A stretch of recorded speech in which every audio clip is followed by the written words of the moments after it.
United Nations general assembly में अब से कुछ ही देर बाद वजीर आजम नरेंद्र मोदी अपना खिताब शुरू करेंगे। अमेरिकी दौरे पर लगातार इंटरनेशनल मीडिया के बीच सुर्खियों में बने पीएम मोदी के खिताब पर सभी की निगाहें बनी हुई हैं और माना जा रहा है कि आज वजीर आजम मोदी दहशतगर्दी को लेकर पाकिस्तान के इरादों को बेपर्दा कर सकते हैं। पीएम मोदी का खिताब हिंदुस्तानी वक्त के मुताबिक शाम करीब 7:50 पर शुरू होगा।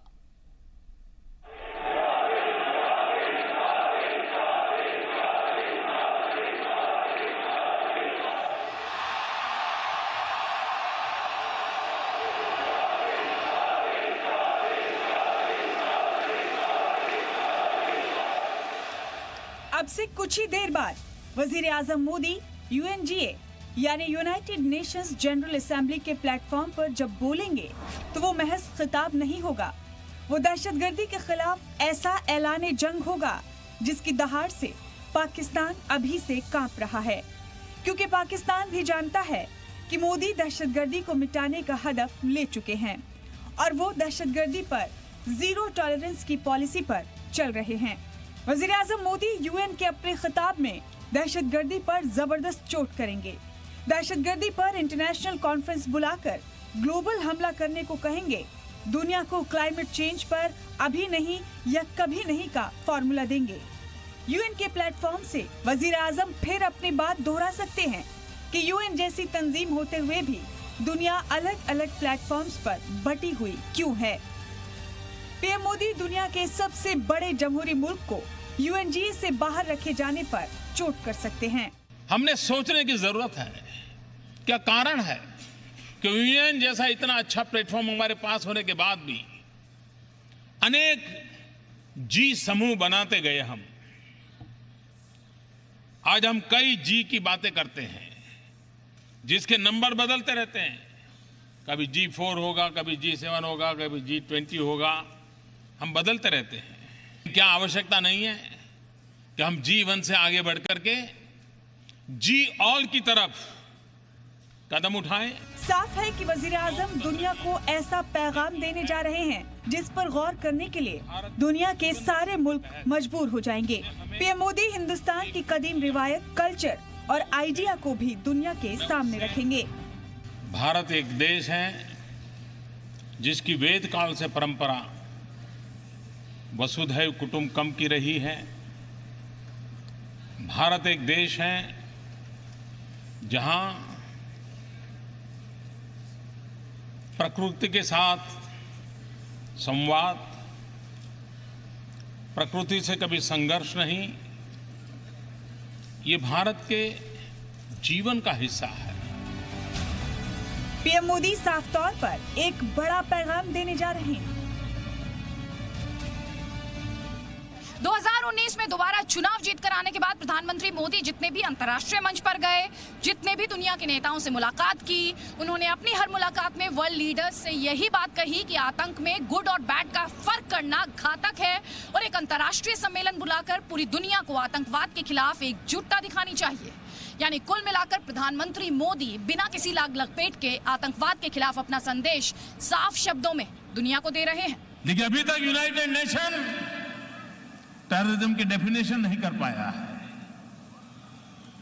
अगर डेफिनेशन करने में इतना वक्त लगेगा तो टेररिज्म को निपटने में कितने साल लगेंगे। आपको याद होगा कि वजीर आजम मोदी ने ही सबसे पहले यूएन के प्लेटफॉर्म पर पूरी दुनिया से योगा डे मनाने की दरख्वास्त की थी। योग हमारी पुरातन पारंपरिक अमूल्य देन है।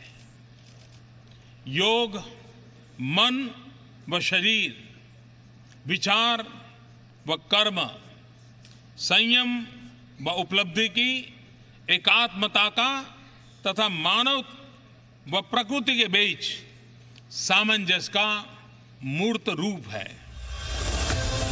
इसी की बात से ही पीएम मोदी की बात को मानते हुए पूरी दुनिया 21 जून 2015 से योगा डे मनाती आ रही है। आदित्य त्यागी के साथ ब्यूरो रिपोर्ट, जी मीडिया।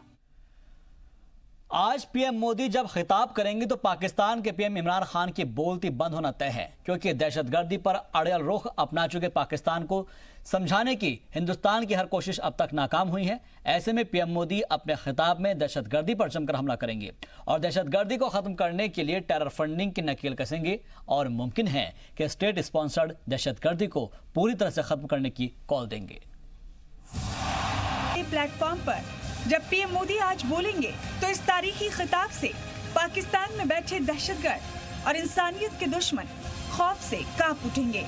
उदार चरिता नाम तो वसुधैव कुटुंबकम।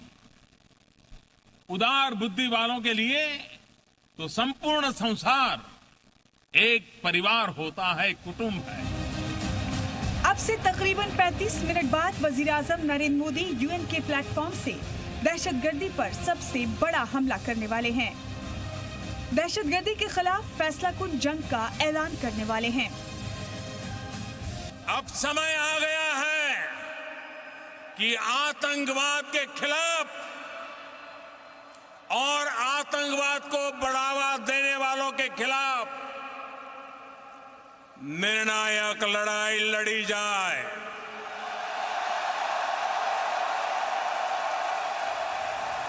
आतंकवाद जिसमें परिवार तबाह हो जाते हैं, जिसमें देश की इकोनॉमीज बर्बाद हो जाती हैं, जिसमें देश बर्बाद हो जाते हैं और उसका एपिसेंटर पाकिस्तान है। ये बात भारत दशकों से कहता आ रहा है, लेकिन दुनिया ने इस बात को कब रियलाइज किया? दुनिया को इस बात का एहसास हुआ जब 9/11 का अटैक हुआ। 26/11 के हमले का मास्टरमाइंड भी पाकिस्तान के लाहौर में रहता है और उसका नाम हाफिज सईद है, लश्कर का चीफ है। ऐसे में सवाल ये उठता है कि हर बार आतंकी हमले के तार पाकिस्तान से ही जाकर क्यों जुड़ जाते हैं? वज़ीर-ए-आज़म नरेंद्र मोदी आज दुनिया के प्लेटफॉर्म से पाकिस्तान को आखिरी अल्टीमेटम देने वाले हैं। दुनिया को समझाने वाले हैं कि अगर दहशतगर्दी पर पाकिस्तान नहीं माना तो घर में घुसकर मारेंगे। खतरा सीमा के भीतर हो या फिर सीमा पार, ये नया हिंदुस्तान घर में घुसकर मारेगा। इतना ही नहीं, आज वज़ीर-ए-आज़म नरेंद्र मोदी दुनिया को ये भी समझाने वाले हैं कि दहशतगर्दी को रोकने के लिए दहशतगर्दों को होने वाली फंडिंग रोकनी होगी। दो तरह की बात नहीं चलेगी। आतंकवादियों के न तो अपने बैंक होते हैं, न टंकसाल और न ही हथियारों की फैक्ट्री। फिर भी उन्हें धन और हथियारों की कभी कमी नहीं होती। कहां से पाते हैं ये सब? कौन देता है उन्हें ये सुविधाएं? आतंकवाद की स्टेट स्पॉन्सरशिप सबसे बड़ा खतरा बना हुआ है। यह बहुत बड़ा दुर्भाग्य है कि लोग अभी भी गुड टेररिस्ट और बैड टेररिस्ट का भेद करने की गलती कर रहे हैं। पीएम मोदी पाकिस्तान को ये भी समझाने वाले हैं कि हिंदुस्तान के अंदरूनी मामलात में दखल ना दे तो बेहतर है, क्योंकि न्यू इंडिया किसी भी दखल को मंजूर नहीं करता है। भारत अपने यहाँ जो कर रहा है उससे कुछ ऐसे लोगों को भी दिक्कत हो रही है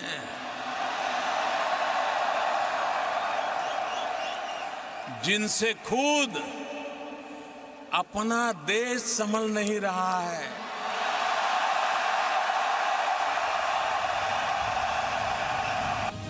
को भी नहीं बर्दाश्त करेगा। दरअसल आज दहशतगर्दी के खिलाफ पीएम मोदी जंग का खुला ऐलान करने वाले हैं और जब पीएम लौटेंगे तो शुरू होगा ऑपरेशन POK। ब्यूरो रिपोर्ट, जी मीडिया।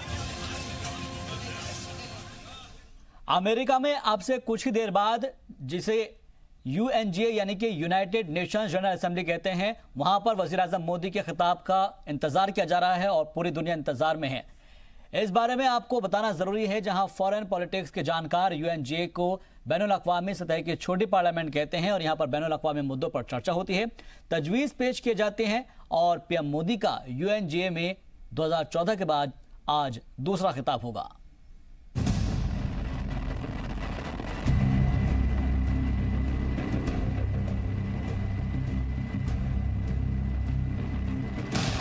दूसरे वर्ल्ड वॉर के खत्म होने के बाद जब अमन की तलाश में 50 से ज्यादा मुल्कों ने सैन फ्रांसिस्को में एकजुट होकर एक दस्तावेज पर दस्तखत किए तो एक नई तंजीम वजूद में आई। तारीख थी 24 अक्टूबर 1945। यही दस्तावेज आगे चलकर UN का पहला चार्टर कहलाया। इसी UN के अहम 6 हिस्सों में से एक UNGA को ही अंग्रेजी जबान में यूनाइटेड नेशंस जनरल असेंबली कहा जाता है। चीन, फ्रांस, रूस, ब्रिटेन और अमेरिका ये 5 मुल्क UN के मुस्तकिल मेंबर हैं। यूनाइटेड नेशंस में भी इन्हीं मुल्कों की तूती बोलती है। हालांकि बाकी मेंबरान को अपनी बात कहने का मौका साल में एक बार मिलता है, जब यूनाइटेड नेशन के सभी मेंबर सालाना सलाह मशवरे और बहस के लिए न्यूयॉर्क में मौजूद UN के हेडक्वार्टर में जमा होते हैं। यहीं पर अब से थोड़ी ही देर बाद हिंदुस्तान के वजीर आजम नरेंद्र मोदी खिताब करने वाले हैं। इस बार UNGA का ये 74वां सेशन है, जहां अमेरिका के सदर डोनाल्ड ट्रंप के साथ साथ बाकी कई मुल्कों के प्रेसिडेंट, PM और दीगर नुमाइंदे भी मौजूद होंगे। UNGA का पहला सेशन 1946 में लंदन में हुआ था। उस दौरान UNGA में 51 मेंबर मुल्क जुड़े थे। 74 साल में आज ये तादाद बढ़कर 193 मुल्क की हो चुकी है। कई वजहों से UNGA को दुनिया की छोटी पार्लियामेंट भी कहा जाता है। यहाँ UNGA के मेंबर मुल्क बैनुल अक़वामी मुद्दों पर चर्चा और बहस करते हैं। इसी बेस पर सेशन में तजवीज़ रखी जाती है। तजवीज़ पास कराने के लिए 2/3 अक्सरियत की जरूरत होती है। एक मुल्क से एक नुमाइंदा ही अपना वोट देता है। कायदे कानून के मुताबिक UNGA के इजलास के हर सेशन के लिए तकरीबन 7 महीने पहले से ही एजेंडा तय कर लिया जाता है। इसके बाद इजलास से 60 दिन पहले इन्हें रिवाइज किया जाता है। हर साल UNGA इजलास सितंबर महीने में मुनाकिद होता है।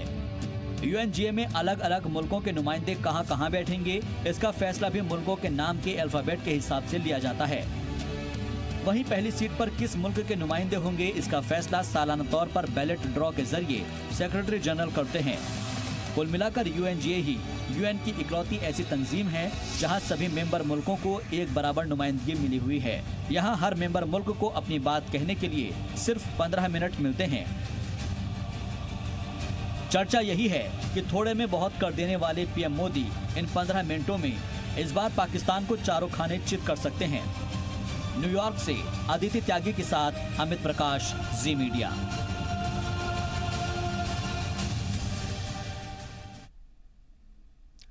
पाकिस्तान के वजीर आजम इमरान खान के बाद अब जी मीडिया के सवाल से पाकिस्तान के वजीर खारजा शाह महमूद कुरैशी भी भाग खड़े हुए। दरअसल जी मीडिया की जानिब से शाह महमूद कुरैशी से हाफिज सईद को सपोर्ट करने को लेकर सवाल पूछे गए। जी मीडिया लगातार पूछता रहा कि आप हाफिज सईद और दहशतगर्दी को सपोर्ट क्यों कर रहे हैं। जी मीडिया का सवाल सुनकर पाकिस्तान के वजीर खारजा शाह महमूद कुरैशी भाग खड़े हुए। हालांकि इससे पहले आपको याद होगा कि इमरान खान भी जी मीडिया के सवाल से भाग खड़े हुए थे। थोड़ा सा नीचे रख, लाइट से नहीं आ रही।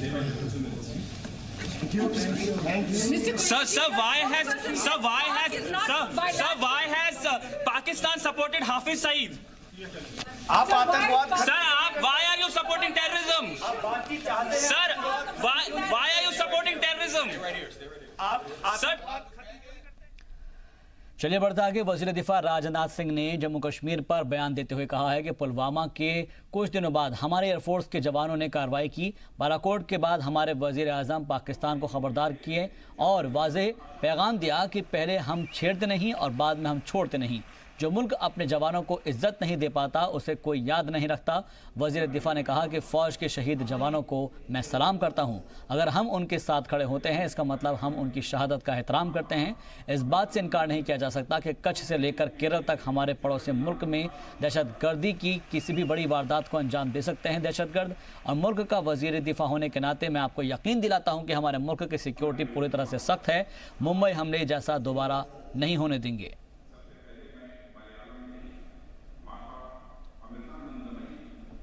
और आप सभी जानते हैं कि पुलवामा की घटना के कुछ ही दिनों के बाद हमारे सेना के, हमारे एयरफोर्स के जवानों ने पाकिस्तान के बालाकोट में जाकर एयर स्ट्राइक की।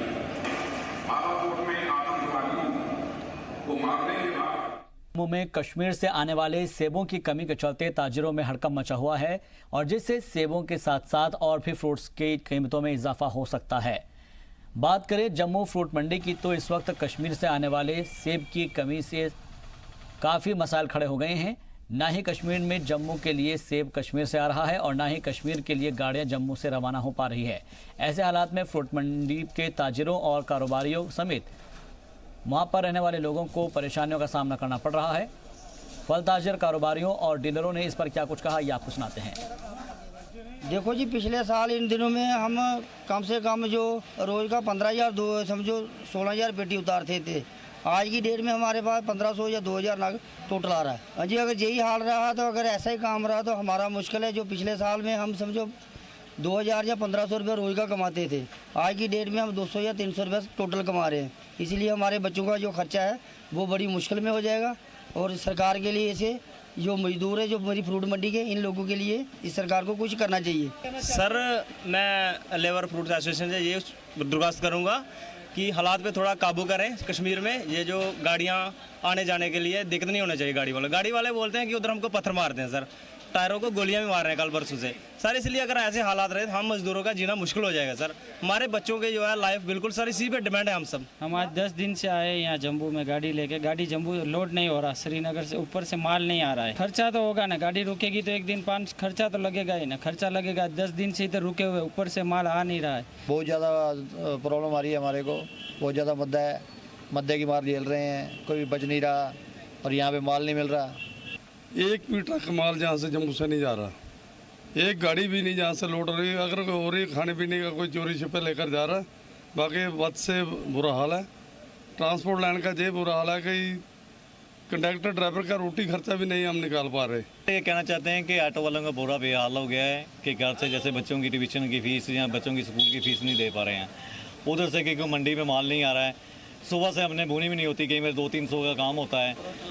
चलान जो है चलान भी ज़्यादा कर दिए इन्होंने। उधर गाड़ी की किस्त होती है, जो गाड़ी लोन पे ली होती है, हम किस्त भी नहीं भर पा रहे हैं सर।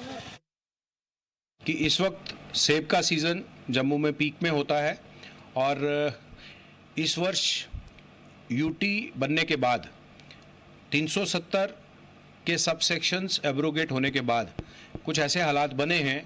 हम सब जानते हैं कश्मीर में कुछ ऐसे तत्व हैं जो ग्रोअर्स को वहाँ से माल बाहर नहीं निकालने दे रहे।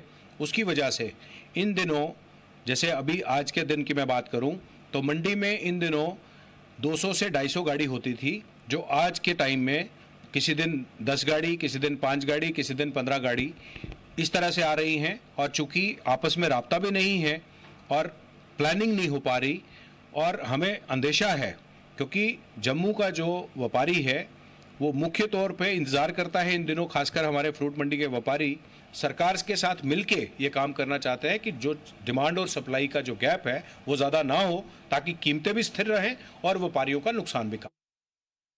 सीजन होता है जहां आजकल 200 गाड़ी के ऊपर जो है अराइवल होती है और पूरे हिंदुस्तान से व्यापारी खरीदार जहां पर बैठे होते हैं। जब माल ही नहीं आ रहा है तो हम उस व्यापारी का टेलीफोन आते हैं, उनको हम मना कर देते हैं जहाँ पर माता हूँ, क्योंकि माल ही नहीं है। माल अगर 20-25 गाड़ी आती है तो वो तो जम्मू में ही खपत हो जाती है, जम्मू वाला का काम निकल जाता है। अब जो माल अराइवल होगा नहीं तो व्यापारी इधर आके जम्मू में 2 रोज़ा इंटरनेशनल फिल्म फेस्टिवल का आज आखिरी दिन था, जहां पर इस 2 रोज़ा इंटरनेशनल फिल्म फेस्टिवल की शुरुआत जम्मू के अभिनव थिएटर में हुई और इस फिल्म फेस्टिवल के इफ्तिताही तकरीब में जम्मू के मेयर चंद्र मोहन गुप्ता बतौर मेहमान खुसूसी मौजूद रहे। फेस्टिवल के पहले दिन बॉलीवुड के कई सितारे शरीक हुए, जिसमें कश्मीरा शाह और अयूब खान भी शामिल हुए। इस दौरान कई रंगारंग प्रोग्राम भी पेश किए गए, जिसमें जम्मू कश्मीर की तहजीब को बड़ी खूबसूरती के साथ दिखाया गया। इस फिल्म फेस्टिवल में आज हिंदुस्तानी फिल्मों के साथ साथ कई बैरूनी फिल्मों को भी रखा गया था, जिनकी नुमाइश की गई, जिसे खूब पसंद किया गया। इस फेस्टिवल में आज एक एक्टिंग वर्कशॉप का भी इनेकाद किया गया, जिसमें कई नए कलाकारों को और अदाकार ललित परिमों के जरिए एक्टिंग की बारीकियां समझाई गई। उन्होंने कहा कि इस वर्कशॉप से फनकारी के शोबे में रुचि रखने वाले नए कलाकारों को काफी कुछ सीखने को मिलेगा। चलिए बढ़ते आगे। डोडा डीसी ऑफिस में बीएसएफ जवान ने खुद को गोली मारकर खुदकुशी कर ली। बीएसएफ जवान की पहचान विनोद कुमार जो पेसर प्रेम के तौर पर हुई है, जो कि यूपी के मुजफ्फरनगर के रिहायशी थे। मैं लोग विनोद कुमार की फौज के 96 बटालियन में खिदमत अंजाम दे रहे थे, लेकिन कुछ हफ्ते कबल ही डीसी ऑफिस डोडा में उनकी तैनाती की गई थी। इत्तलात के मुताबिक ये वारदात देर रात पेश आई और उस वक्त ड्यूटी पर तैनात थे। एसएचओ डोडा ने इस मामले पर कहा है कि पीसीआर डोडा से उनको इसकी इत्तला मिली और पुलिस पार्टी को जाय वारदात पर भेजा गया है, जहां पर खून से लथपथ बीएसएफ जवान की लाश मिली। टीबी को पूरी तरीके से खत्म करने के वजीर आजम मोदी के हदफ के तहत जम्मू में एक वर्कशॉप का इनेकाद किया गया और इस वर्कशॉप में जम्मू नगर निगम के कई काउंसलर मौजूद रहे, जिन्होंने इस बीमारी के तई लोगों को बेदार किया ताकि वो अपने अपने वार्ड्स में लोगों को इस खतरनाक बीमारी के तई बेदार कर सके और अपने वार्ड्स में जानकारी हासिल कर सके और उनके वार्ड्स में कोई टीबी का मरीज तो नहीं तो है, ताकि उनका वक्त रहते इलाज हो सके। वहीं वजीर आजम मोदी के दिए गए हदफ को पूरा किया जा सके, इस मौके पर जम्मू नगर निगम के मेयर चंद्र मोहन गुप्ता और सीएमओ भी मौजूद रहे। आज हमने मेयर साहब और उनके काउंसलर्स को यहाँ पे बुलाया है, ये मद्देनजर रखते हुए कि ये वो काउंसलर्स हैं, ये कॉर्पोरेटर्स हैं जो जनता से चुन के आए हैं और इनका जनता के ऊपर एक से है और हम चाहते हैं कि टीबी को दूर करने में ये हमारी पूरी भरकस मदद करें और हमारे बीच के एक माध्यम बने, हमारे और पब्लिक के बीच में, उन लोगों के बीच में जो टीबी को छुपाते हैं या टीबी से अनजान है। चूँकि ये जनता के करीब है और ये जनता इनकी बात सुनेगी, हम लोगों को एक आसानी हो जाएगी उन लोगों तक पहुँचने तक जहाँ तक हम आज तक नहीं पहुँच पाए। हम चाहते हैं कि वो लोग जो सामने नहीं आते और उसके कारण अगर कोई उसमें टीबी का पेशेंट है, वो टीबी फैलाता जा रहा है क्योंकि वो दवाई नहीं खा रहा। हम चाहते हैं कि इनके ये हमारा माध्यम बने और हम ग्राउंड लेवल तक पहुंच पाए, हम उनके घर के अंदर जाके उनके घर से पेशेंट्स को बाहर निकाल के हम उनका इलाज करके उनको ठीक करें ताकि वो समाज में टीबी ना फैलाएं। और जो हमारे प्रधानमंत्री जी ने एक गोल लक्ष्य रखा हुआ है, WHO का तो 2030 का है, हमारे प्रधानमंत्री ने ये गोल हमें दिया 225 तक टीबी को दूर करने के लिए। हम चाहते हैं कि हम अपने प्रांत से, अपने डिस्ट्रिक्ट से इस और फिलहाल के लिए मेरे साथ इस बुलेटिन में इतना ही। दीजिए इजाजत, आप देखते रहिए जी सलाम।